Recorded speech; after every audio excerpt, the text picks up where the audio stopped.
গায়ত্রী দেবীর ১০৭তম জন্মজয়ন্তী পালনে শ্রদ্ধা ও সমাজসেবার মিলন মেলা কোচবিহারে। আজ কোচবিহারে শ্রদ্ধার সঙ্গে পালিত হল রাজকন্যা ও জয়পুরের রাজমাতা গায়ত্রী দেবীর ১০৭তম জন্মজয়ন্তী।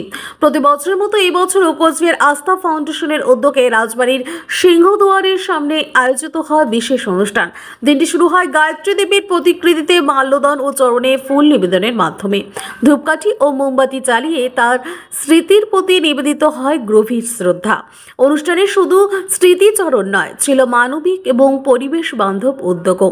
জন্মজয়ন্তী উপলক্ষে ১৬০টি লাড্ডু বিতরণ করা হয় সাধারণ মানুষের মধ্যে। পাশাপাশি পরিবেশ ভারসাম্য বজায় রাখার বার্তা দিতে ১৬০টি সবুজ চারা গাছ পথ চলতি মানুষদের হাতে তুলে দেন আয়োজকেরা।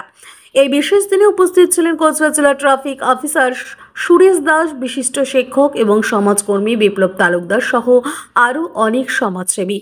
আস্থা ফাউন্ডেশনের সদস্যরা সক্রিয়ভাবে অনুষ্ঠানটি পরিচালনা করেন। স্থানীয় মানুষরাও স্বতঃস্ফূর্তভাবে অংশগ্রহণ করেন গায়ত্রী দেবীর প্রতিকৃতিতে শ্রদ্ধা জানাতে। রাজকন্যা গায়ত্রী দেবী শুধু রাজ পরিবারের গর্ব ছিলেন না, তিনি ছিলেন নারী শিক্ষা, সংস্কৃতি এবং সমাজসেবার অনন্য প্রতিনিধি। তার জন্মদিনে এমন আয়োজনে ধরা পড়ল জনমানুষের অকৃত্রিম ভালোবাসা ও শ্রদ্ধা।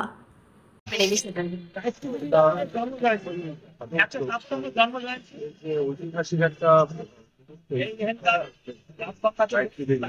এরা কিন্তু মনে রেখেছেন আর সেই উপলক্ষে যে ওনার জন্মদিবস পালন করা হচ্ছে, এটা খুবই ভালো উদ্যোগ। এবং আমি এনাকে এটাও বললাম যে বর্তমানে খবরের যারা ইয়াংরা রয়েছেন তাদেরকেও যতটা ইনভলভ করা যায় দিবসগুলো পালন করতে, বিহারের যে ঐতিহাসিক জিনিস সেটা যাতে বজায় থাকে।